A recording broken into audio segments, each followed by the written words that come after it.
Hola a todos y bienvenidos a una nueva inmersión profunda. Hoy nos adentramos en las reflexiones de Elena G. de White sobre cómo podemos realmente conocer a Jesús y Ujú. comprender su palabra.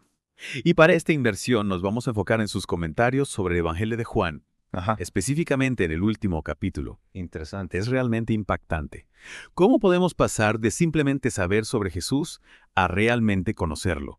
Para desentrañar este misterio y conectar estos conceptos con nuestra propia fe. Claro. Nos acompaña un experto en el tema. Bienvenido. Un gusto estar aquí listo para explorar estos temas tan importantes. Perfecto.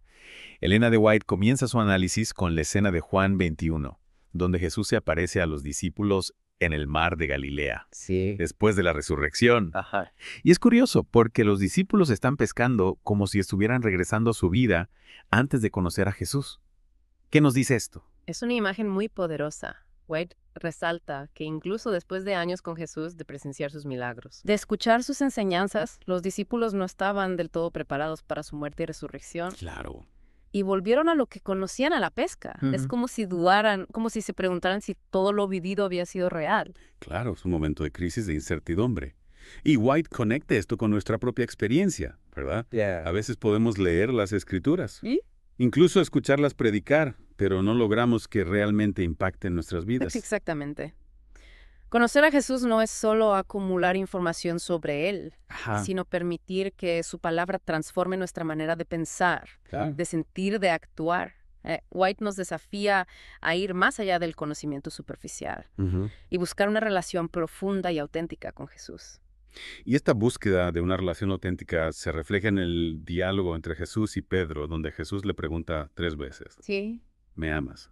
White sugiere que este diálogo no se centra en el tipo de amor, sino en la humildad de Pedro. Es un punto crucial, Pedro, después de haber negado a Jesús, ahora se encuentra en un estado de profunda humildad. Claro. Reconoce su fragilidad, su necesidad de la gracia de Jesús. Y es a partir de esta humildad que puede reconstruir su relación con Él. La humildad como base para una relación genuina. Es un tema que White retoma en varios momentos, ¿verdad? Y justo después de este momento de restauración, Sí. vemos que Pedro se distrae. Así es, Pedro ve a Juan siguiendo a Jesús y pregunta, ¿y él qué? Ajá, Es una reacción humana, ¿no? Compararnos con los demás, preocuparnos por el camino que otros recorren. claro. Pero White utiliza esta escena para mostrarnos cómo estas comparaciones pueden desviarnos del camino. Es tan cierto.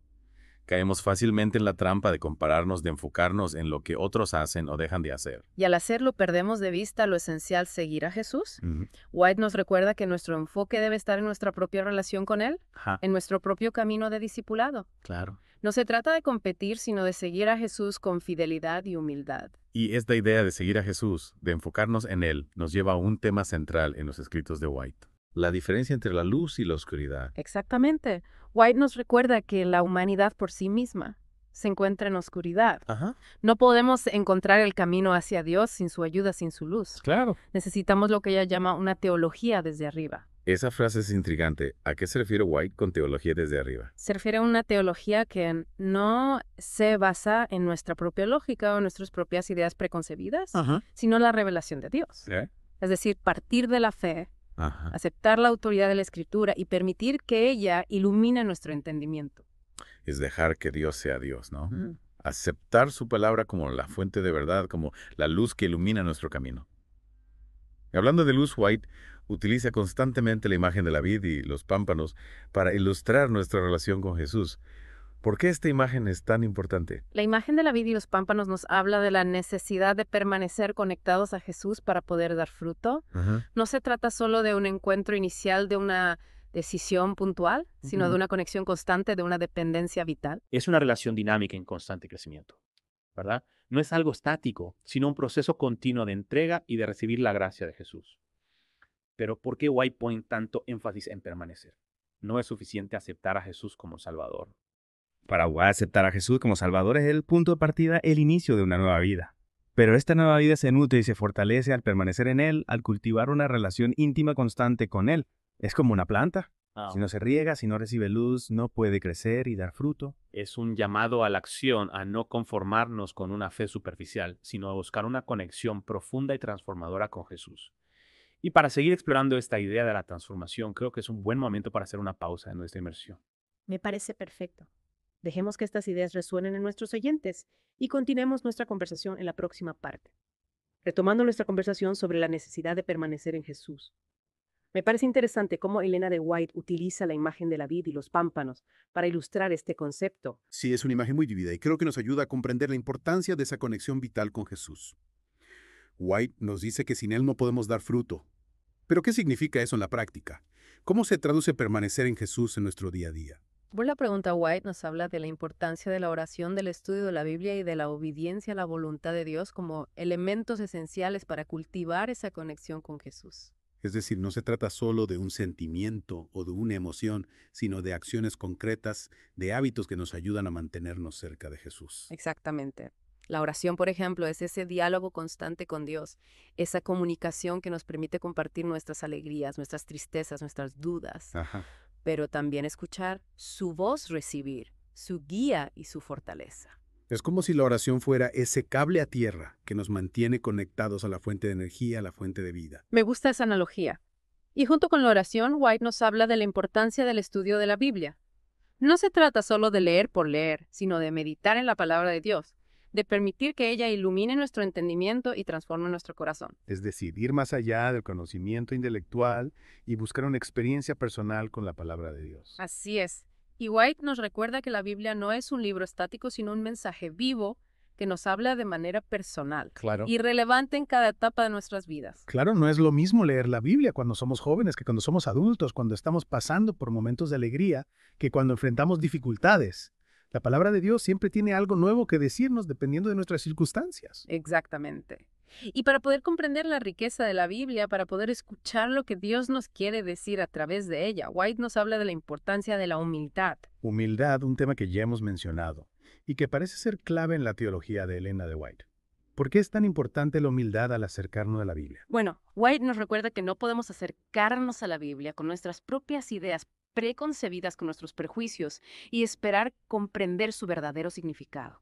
Necesitamos despojarnos de nuestro ego, de nuestra autosuficiencia y acercarnos a la palabra de Dios con un corazón abierto, dispuesto a ser enseñado. Es como si tuviéramos que convertirnos en niños para poder entrar en el reino de los cielos, ¿no? Dejar de lado nuestra supuesta sabiduría y dejarnos guiar por la sabiduría de Dios. Exactamente. Y White nos recuerda que la Biblia no es un libro para ser diseccionado intelectualmente, sino un mensaje vivo de Dios que está destinado a penetrar en lo más profundo de nuestro ser, Ajá. a transformarnos desde adentro. Y para que esa transformación ocurra, necesitamos la ayuda del Espíritu Santo, ¿verdad? No podemos comprender la Biblia solo con nuestra mente, necesitamos esa iluminación divina. Sin duda, White enfatiza que el Espíritu Santo es el Maestro Divino que nos ilumina la palabra de Dios y nos ayuda a comprender su verdadero significado. Él nos guía, nos convence de pecado, nos revela la verdad y nos capacita para vivir una vida en obediencia a la voluntad de Dios. Es como si el Espíritu Santo fuera esa llave que abre las riquezas de la Biblia para nosotros. Sin él podemos leer la Biblia una y otra vez, pero no lograr captar su profundidad, su poder transformador. Así es. Y White nos anima a orar constantemente por la guía del Espíritu Santo al leer las Escrituras, a pedirle que nos ilumine, que nos ayude a comprender su voluntad y que nos dé la fuerza para ponerla en práctica. Es decir, no podemos simplemente leer la Biblia como si fuera un libro de texto cualquiera. Necesitamos acercarnos a ella con humildad, reverencia y una profunda dependencia de Dios para que nos revele su verdad. Exactamente. Y esa verdad, como dice White, no es solo un conjunto de doctrinas abstractas, Ajá. sino un poder transformador que nos hace más semejantes a Cristo. La Biblia no es solo un libro de información, sino una guía para la vida, un manual para la transformación. Y esa transformación, como ya hemos mencionado, no es algo instantáneo, sino un proceso que dura toda la vida. Es un camino de discipulado, de seguir a Jesús cada día y permitir que su palabra nos guíe, nos moldee y nos purifique. Sin duda. Y en este camino de discipulado, White nos recuerda que no estamos solos. Dios está con nosotros en cada paso del camino. Su gracia es suficiente para nosotros y su espíritu nos fortalece y nos guía. Es un mensaje de esperanza, ¿verdad? A pesar de nuestras debilidades, de nuestras limitaciones, Dios nos ofrece la posibilidad de una vida nueva, una vida plena, una vida en abundancia. Así es. Hoy White nos anima a aferrarnos a las promesas de Dios, a confiar en su fidelidad y a descansar en su amor inagotable, a no desanimarnos ante las pruebas, sino a perseverar en la fe, sabiendo que Él está con nosotros hasta el fin. Es un llamado a la confianza, a la entrega, a la seguridad de que Dios tiene un plan para nuestras vidas y que ese plan es bueno, agradable y perfecto. Exactamente. Y para seguir explorando esta vida en abundancia que Dios nos ofrece, creo que es un buen momento para hacer una pausa en nuestra inmersión. Me parece perfecto. Dejemos que estas ideas resuenen en nuestros oyentes y continuemos nuestra conversación en la próxima parte. Retomando nuestra inmersión en las ideas de Elena de White, me gustaría volver a la importancia de la humildad en nuestra búsqueda de Dios. Sí, la humildad ha sido un tema recurrente en nuestra conversación. Y con razón White la presenta como un pilar fundamental para una genuina experiencia espiritual. Pero, ¿cómo podemos cultivar esa humildad en la práctica? ¿Qué pasos concretos podemos dar? Elena de White nos invita a reconocer nuestra dependencia de Dios, aceptar que no somos seres autosuficientes, sino que necesitamos de su gracia y de su guía en cada paso del camino. Es decir, dejar de lado el orgullo, la autosuficiencia, la idea de que podemos lograrlo todo por nuestras propias fuerzas. Exactamente, reconocer que somos frágiles, limitados y que necesitamos de la ayuda de Dios para vivir una vida plena y significativa. Y esto se conecta con lo que hablamos antes sobre la teología desde arriba, ¿no? Dejar de lado nuestras propias ideas preconcebidas y abrirnos a la revelación de Dios, a su voluntad, a su plan para nuestras vidas. Así es, la humildad nos permite acercarnos a Dios con un corazón abierto, dispuesto a aprender a ser transformado. Nos permite recibir su palabra con reverencia, reconociendo que ella tiene la autoridad para guiarnos y corregirnos. Y esa corrección, esa guía a veces puede ser un desafío, ¿no? Reconocer nuestros errores, nuestras debilidades no siempre es fácil. Es cierto, pero White nos recuerda que la corrección de Dios es una muestra de su amor desquero, su deseo de que crezcamos y maduremos espiritualmente. Es como un padre que disciplina a su hijo porque lo ama y quiere lo mejor para él. Y esa disciplina, esa corrección, nos ayuda a acercarnos más a la imagen de Cristo, ¿verdad? A ser más como Él en nuestro carácter, en nuestras acciones, en nuestras relaciones. Exactamente, White nos habla de la importancia de la transformación a la imagen de Cristo como el objetivo final de nuestra vida cristiana. No se trata solo de aceptar a Jesús como Salvador, sino de permitir que Él transforme nuestro ser, que nos moldee su semejanza. Y ese proceso de transformación implica un compromiso constante, ¿no? No es algo que ocurre de la noche a la mañana, sino un trabajo diario, un esfuerzo continuo por vivir en obediencia a la voluntad de Dios. Así es, White nos habla de la importancia de la disciplina, de la perseverancia, de la fidelidad en nuestra relación con Dios. No se trata solo de emociones o de sentimientos, sino de acciones concretas, de hábitos que nos ayudan a crecer y madurar espiritualmente. Y esos hábitos, esas acciones concretas, ¿cuáles serían? ¿Qué nos recomienda Elena de White para cultivar una vida de fe auténtica y transformadora? White nos habla de la importancia de la oración, del estudio de la Biblia, de la obediencia a los mandamientos de Dios, de la participación en la comunidad de fe de servicio a los demás. Es decir, una vida integral donde la fe no se limita a un ámbito privado, sino que se expresa en todas las áreas de nuestra vida. Exactamente. White nos recuerda que la fe genuina se traduce en acciones, en un estilo de vida que refleje el amor de Dios y que busca bendecir a los demás. Es un llamado a la acción, a no conformarnos con una fe pasiva o superficial, sino a de vivir con pasión, con entrega, con el deseo de hacer una diferencia en el mundo. Así es. Y White nos asegura que si vivimos de esta manera, si buscamos a Dios con todo nuestro corazón, si permitimos que su palabra nos transforme y estarice, experimentaremos la verdadera felicidad, la paz que sobrepasa todo entendimiento, la plenitud de vida que solo Él puede dar. Es un mensaje de esperanza, de aliento, de desafío. Un llamado a vivir una vida con propósito, una vida que glorifique a Dios y que refleje su amor en el mundo. Y con esa poderosa invitación a la acción, concluimos nuestra inmersión en las profundas reflexiones de Elena G. de White. Esperamos que esta exploración haya sido enriquecedora para ustedes y que les inspire a buscar una relación más profunda y auténtica con Jesús. No olviden suscribirse a nuestro canal para seguir explorando juntos el fascinante mundo de la fe y el conocimiento. Hasta la próxima.